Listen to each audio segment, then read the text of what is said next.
નમસ્કાર દર્શક મિત્રો, નેક્સસ ન્યૂઝમાં આપનું સ્વાગત છે। જેતપુર લાઠીચાર્જ મામલે આમ આદમી પાર્ટીની મહિલા આયોગ સમક્ષ રજૂઆત। દોષિતો સામે તાત્કાલિક કાર્યવાહીની માંગ। આમ આદમી પાર્ટીના નેતા પાયલ સાંકરિયાએ ગુજરાત રાજ્ય મહિલા આયોગ સમક્ષ રજૂઆત કરી આવેદનપત્ર આપ્યું। દુઃખની વાત એ છે કે 2022થી લઈને 2026 સુધી ભારતીય જનતા પાર્ટી સરકાર મહિલા આયોગમાં એક સશક્ત અધ્યક્ષની નિમણૂક પણ કરી શકી નથી।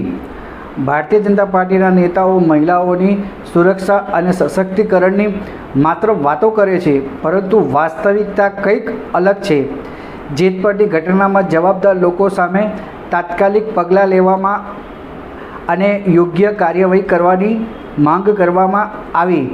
જેતપુરની ઘટના અંગે તાત્કાલિક કાર્યવાહી નહીં થાય તો આમ આદમી પાર્ટી મહિલા મોરચો કરશે આંદોલન। તો દર્શક મિત્રો, આવો સાંભળીએ પાયલ સાંકરિયાને તેમણે વધુમાં આ અંગે શું કીધું। સૌને નમસ્કાર, જય શ્રી કૃષ્ણ। હું પાયલ સાંકરિયા, આમ આદમી પાર્ટી મહિલા અધ્યક્ષ।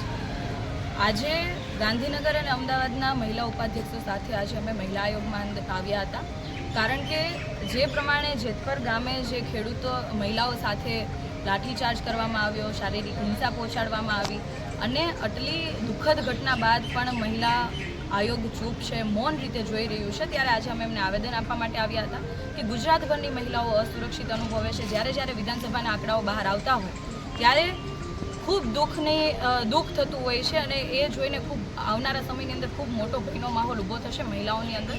એ પણ દેખાતું હોય છે કે દિવસે ને દિવસે છેડતી, દિવસે ને દિવસે અત્યાચાર, ઘરેલું હિંસા, અનેક પ્રકારથી મહિલાઓ ખૂબ પીડાતી હોય છે। ઘરે પણ ખૂબ કહેવાય કે મહિલાઓ આજે ઘરે સુરક્ષા નથી અનુભવતી, બહાર અનુભવતી નથી સુરક્ષા, સોશિયલ મીડિયામાં પણ સુરક્ષા નથી અનુભવતી।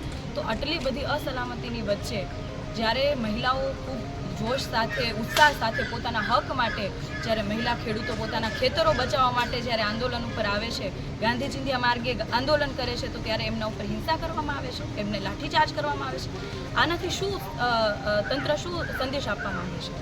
આજે ગુજરાતભરની મહિલાઓએ આ તમામ જે ઘટના બની છે જોયું છે ને, તમામ મહિલાઓની અંદર દુઃખ છે કે આવી હાલત આજે આપણી ગુજરાતની મહિલાઓ સાથે થઈ રહી છે। ત્યારે અમે મહિલા આયોગના અધ્યક્ષશ્રીને આવેદન આપવા માટે આવ્યા હતા, પણ દુઃખની વાત એ છે કે આટલા વર્ષો પછી પણ ભાજપ પાસે મહિલા આયોગના અધ્યક્ષ બનાવવા માટે સક્ષમ મહિલા નથી। 2022થી આજે 2026 ચાલે છે, તો એક મહિલા અધ્યક્ષની નિમણૂક આ ભાજપ સરકાર નથી કરી શકી, પણ ભાજપના નેતાઓ માત્ર ને માત્ર પોસ્ટરોની અંદર વાહવા લૂંટવા માટે અને ચૂંટણીમાં ઢંઢેરો કરવા માટે મહિલાઓની સુરક્ષાની, મહિલાઓને સશક્તિકરણની માત્ર ને માત્ર રૂપિયાની વાતો કરે છે। ત્યારે આજે અમે મહિલા આયોગના સભ્ય સચિવશ્રીને અમે આવેદન આપવાનું હતું, પરંતુ આજે એ પણ ઓફિસનો ટાઈમ હતો, એ પણ હાજર નહોતા। ત્યારે ઉપસચિવશ્રીને અમે આવેદન આપ્યું છે અને તાત્કાલિક એ જે ઘટના છે એમાં જવાબદારો સામે પગલાં લેવા માટેની તાત્કાલિક કાર્યવાહી થાય એ માટેની અમે રજૂઆતો કરી છે। અને આ બાબતે જો મહિલા આયોગ કોઈ કાર્યવાહી નહીં કરે તો આવનારા સમયમાં, આજે તો અમે ગાંધીનગર અને અમદાવાદના ઉપાધ્યક્ષ બહેનો સાથે જ અમે અહીંયા આવ્યા છીએ, પરંતુ આવનારા સમયની અંદર આખો આમ આદમી પાર્ટીનો ગુજરાત મહિલા મોરચો આ બાબતે જવાબ માંગશે। તો દર્શક મિત્રો, આ હતા આમ આદમી પાર્ટીના ગુજરાત પ્રદેશ મહિલા અધ્યક્ષ પાયલ સાંકરિયા।